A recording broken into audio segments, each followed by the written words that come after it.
Nasa pang-apat ngayon na posisyon ang Orlando Magic sa Eastern Conference. Mayroon silang magandang paninimula sa NBA, 3 wins and 3 losses. Hindi na masama mga idol. Kung tutuusin, lamang pa sila sa mga kupunan katulad ng Milwaukee Bucks at ng 76ers. Subalit, sila'y tinamaan ng kamalasan. Ayon sa impormasyon, out indefinitely itong si Paolo Banchero ang kanilang best player. Ayon naman sa kanilang head coach na si Jamal Mosley, ito'y isang nakakadismayang balita.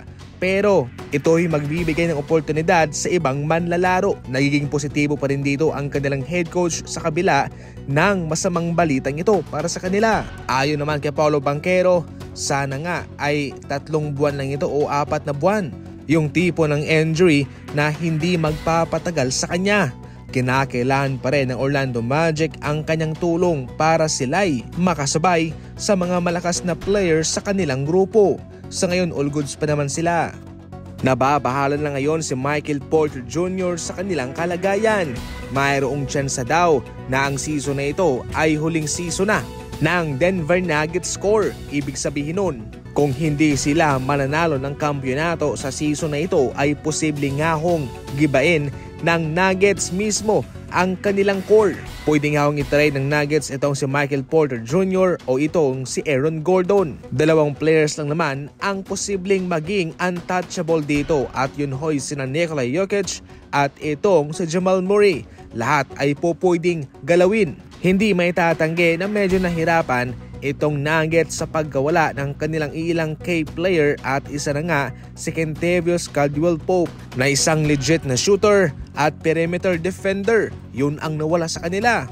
Yun na mga idol, mismong kay Michael Porter Jr. na nanggaling yan na siya'y nababahala na sa ngayon. Aba, maganda itong pangako ni Draymond Green sa Golden State Warriors at siguradong masisiyahan dito ang kanilang mga fans. Pero bago yan, heto muna sa kanilang mga nakalipas na laban, especially yung sa Pelicans. Aba, parang vintage Draymond Green ang ating nakita sa loob ng 30 minutes. Siya'y nakapukol ng maraming 3, 14 points, 6 assists, 4 rebounds, and 4 blocks. May 1 steal pa mga idol. Mayroon din siyang plus-minus 13 at ngayon nga kanyang pinapakita na siya'y mayroong legit na tsansa na mapabilang naman sa defensive player conversation. Malaki ang factor ni Draymond Green sa mga tagumpay ngayon ng Golden State Warriors. 4-1 ang kanilang kartada, all goods yan. Bumabalik na nga ang dating siya, pumupuntos at maliban dyan, nagko-contribute sa assist, rebounding at sa blocks at pati sa 3. Nakikisabay din siya sa mga Splash Brothers, mga idol sa Golden State Warriors. Pero heto, ang isang magandang pangako niya. Yung kanyang mga technical foul ay kanyang babawasan na mga idol. Hindi naman niya sinasabi na wala siyang magiging technical foul sa season na ito, pero kung ikukumpara sa mga nagdang season, aba, kanyang susubukang pakuntiin ito ngayon.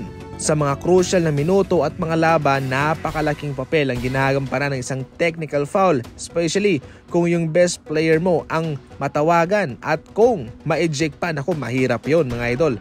So yan ang muna sa ngayon ng ating mga balitang basketball, and as always, thank you for watching.